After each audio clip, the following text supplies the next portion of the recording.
जीवन में उम्मीदें बहुत ज़्यादा मायने रखती हैं हर एक चीज़ को, लेकिन उससे भी अगर कुछ ज़रूरी है तो वो है जुनून। जीवन में किसी भी काम को करने के लिए, किसी भी चीज़ को हासिल करने के लिए जुनून की बहुत ज़्यादा आवश्यकता है। बिना जुनून के फिर काम में मन नहीं लगता है, मज़ा नहीं आता। और यकीन मानिए जिस भी काम में आप शिद्दत से, एक जुनून के साथ जिस काम को आप करते हैं, ऊपर वाला भी उस काम को ना होने में रोक नहीं सकता है। वो भी पूरी मदद करता है। बस उसको पता चलना चाहिए कि मेरे बंदे को क्या चाहिए। उसको पता होना चाहिए कि आप किस एहसास में जी रहे हैं, क्या चाहिए। बस उस चीज़ को दिखाइए, ऊपर वाला ज़रूर देता है। दोस्तों, आज मैं आपको कहानी सुनाने वाला हूँ 4 दोस्तों की, जो एक राज्य के छोटे से गाँव में रहते थे। वो चारों अनपढ़ थे, बिल्कुल पढ़े लिखे नहीं थे। चारों की शादियाँ हो गई थी। अब पढ़े लिखे नहीं थे, गाँव में मज़दूरी यही सब करके अपना जीवन बसर कर रहे थे। लेकिन चारों की संगत थोड़ा बहुत बुरी हो गई थी। चारों बहुत नशेबाज हो गए थे। कोई ऐसा नशा बाकी नहीं था जो किया नहीं करते थे। अब क्या था, दिन भर नशा करना। अब सीधी सी बात है, जिस घर में इतना नशा हो रहा होगा तो घर की हालत क्या होगी आप लोग समझ सकते हैं। तो उन चारों की बीवियां भी धक्के ही मारा करती थी, अरे तुम लोग निकम्मे हो, नाकारे हो, कुछ करते नहीं हो, कुछ तो कर लिया करो। जब देखो तब ताने, जब देखो तब ताने। तो एक बार वो चारों लोग आपस में एक साथ बैठे और उन्होंने कहा यार बात तो सही है, बात तो सही है, हम लोग बिल्कुल कुछ भी नहीं कर रहे हैं और हमको कुछ करना भी चाहिए। उन्होंने कहा यार क्या करना चाहिए। बोले हम लोग जाहिल आदमी हैं, कर भी क्या सकते हैं, चलो क्यों ना खेती ही कर लेते हैं, किसानी कर लेते हैं। एक ने कहा यार बात तो सही है। तो तीसरे ने कहा यार लेकिन मेरे पास खेती है कहाँ। बोले वो तो हम राजा से ले लेंगे, उसकी क्या दिक्कत है, राजा साहब है ना अपने, देंगे। चारों लोग राजा के पास पहुंचे। राजा को बताया कि राजा अब मैं खेती करना चाहता हूँ, अब मैं मेहनत करना चाहता हूँ। राजा उन लोगों को देख के चकाचौंध हो गए कि जो आज तक निकम्मे नाकारे कुछ भी नहीं करते थे, आज इतना जुनून है खेती करने का। अच्छी बात है। राजा को लगा लेकिन ये कर कुछ नहीं पाएंगे, बस कुछ दिन के मेहमान हैं। तो राजा के पास एक खंडहर टाइप का खेत था, जहाँ बहुत दिनों से घास फूस उगी हुई थी। राजा ने अलॉट कर दिया, बोले जाओ वो जो पश्चिम दिशा में है, वो अपना वो जा करके जो दिल करे वो करो उसमें। चारों लोग गए, देखा बहुत सारी घास खड़ी हुई थी, कुछ पेड़ भी खड़े हुए थे, सारी लकड़ियाँ पड़ी हुई थी। चारों ने बहुत ज़्यादा मेहनत करी, इतना फावड़ा चलाया, इतना खुदाई करी, सारी चीज़ें सब कुछ मेहनत करने के बाद अब उनकी मेहनत भी रंग लाई और वही खंडहर वास्तव में बहुत ही लाजवाब खेत बन चुका था। एकदम उपजाऊ खेती की तरह वो चमक रहा था। जब खेत कंप्लीट हुआ तो चारों लोग, अब ये डिसीजन ये लेना था कि इसमें बोया क्या जाए।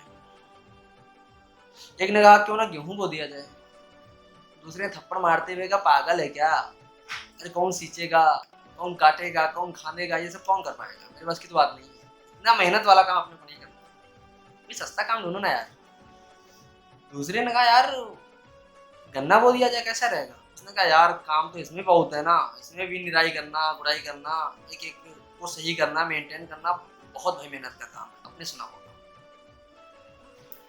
तीसरे ने कहा फिर करे भी तो क्या करें, बताओ क्या किया जाए कि मेहनत कम लगे। चौथे ने कहा कि मेरे एक दिमाग में प्लान है, अगर आप कहो तो मैं बता दूं। तो तीनों लोग बड़े उत्सुकता से पूछे हाँ बताइए ना क्या आपके पास है। बोले अगर आप कहे तो इसमें हम लोग घोड़े बो देते हैं। घोड़े बो देते हैं, हाँ क्यों क्या दिक्कत है। अच्छा मैं आपको दोस्तों बता दूं कि जिस हिसाब से, जिस प्रकार आज गाड़ियों का चलन है कि गाड़ियों की बिक्री बहुत ज़्यादा हो रही है, सेल होती है क्योंकि इसकी ज़रूरत भी ज़्यादा है, ठीक उसी प्रकार जब राजकाल था तब घोड़े एक ऐसा साधन हुआ करता था आने जाने के लिए, सामान ढोने के लिए। तो उस समय घोड़ों की बहुत ज़्यादा मांग थी, बाजार के बाजारे लगते थे।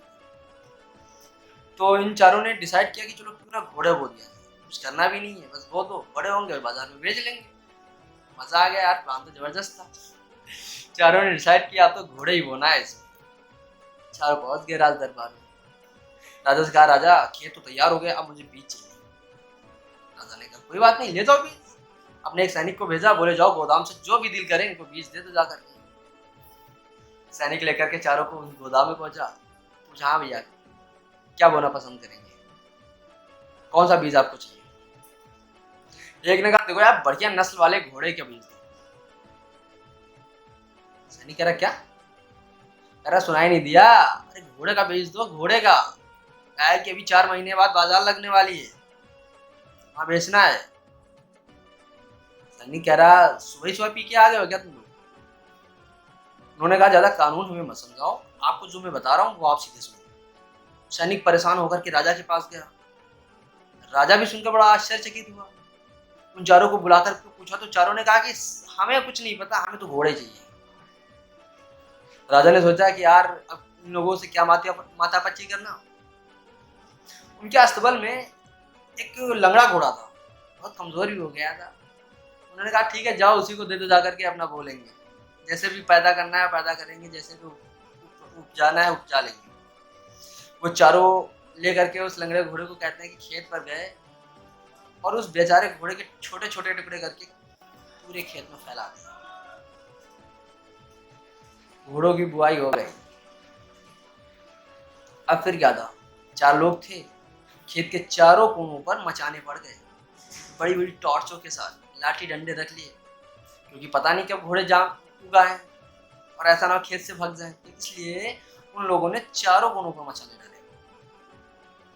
बारिश हुई तो वैसे भी वो खेती बहुत ज्यादा उपजाऊ थी और वो मांस बढ़ने की वजह से उसमें और ज्यादा घास उग रही थी, हरी हरी घास उगी हुई थी।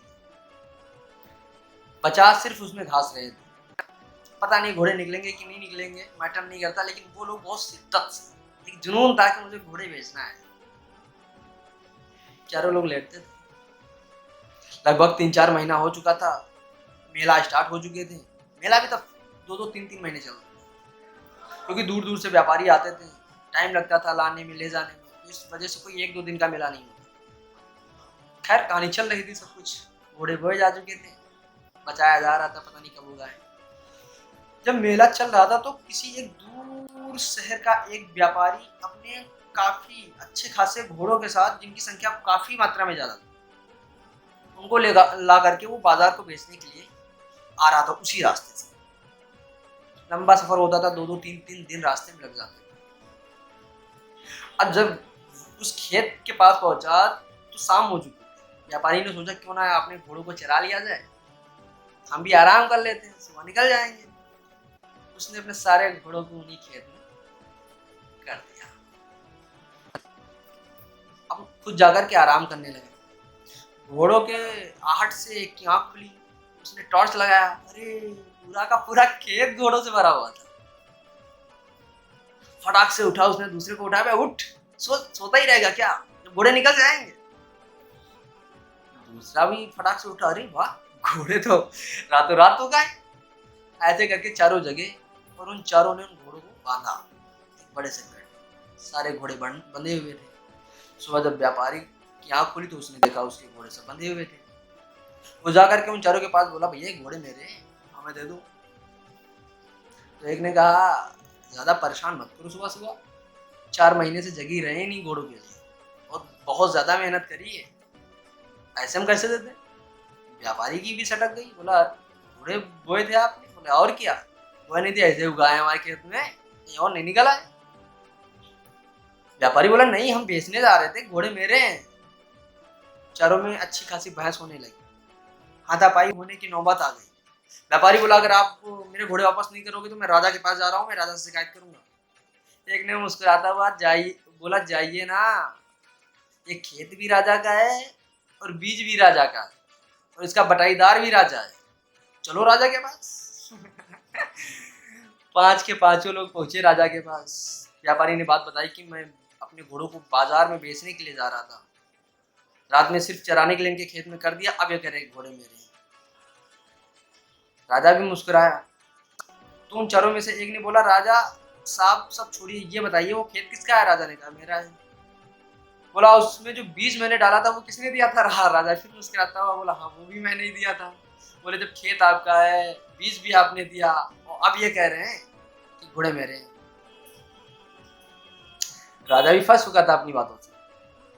फिर कहते हैं कि राजा को जो आधे घोड़े बटाईदारी के हिसाब से मिले थे, उसने वो उस व्यापारी को दिए और कुछ घोड़े अपने अस्तबल से उस व्यापारी को दे करके उसको विदा किया, क्योंकि राजा राजा होता है, वो किसी भी दूसरे राज्य के किसी भी नागरिक को परेशान नहीं कर सकता। राजा ने अपना कर्तव्य पूरा किया और जो बाकी बचे थे घोड़े, उन चारों ने बेचकर अपनी एक अच्छी जिंदगी की शुरुआत की। हालांकि दोस्तों मुझे नहीं पता है इस कहानी में कितनी सच्चाई है या केवल काल्पनिक है। लेकिन हाँ, ये तो बात सच है कि उन चारों का एक जुनून था। जो भी काम कर रहे थे बड़ी शिद्दत से कर रहे थे। वो भले पहले ही कामचोर हों, लेकिन उन्होंने बाद में जो भी किया वो सब कुछ, कहते हैं ना कि मानो तो पत्थर वरना देवता, तो वो सारी चीजें होता कुछ नहीं है, एक उम्मीद और एक जुनून होता है। तो वैसे उन्होंने भी मान लिया था कि अब ये काम करके हम अच्छी कमाई कर सकते हैं, हम घोड़े बो सकते हैं तो उगा सकते हैं। या आप भी जानते हैं कि घोड़े उगते हैं या जन्म लेते हैं, लेकिन उन्होंने उगाया और अपनी ज़िंदगी बनाई। खैर दोस्तों, ये आपको कहानी कैसी लगी और आपने इस कहानी से क्या सीखा? कमेंट बॉक्स में ज़रूर बताइएगा। Thank you so much.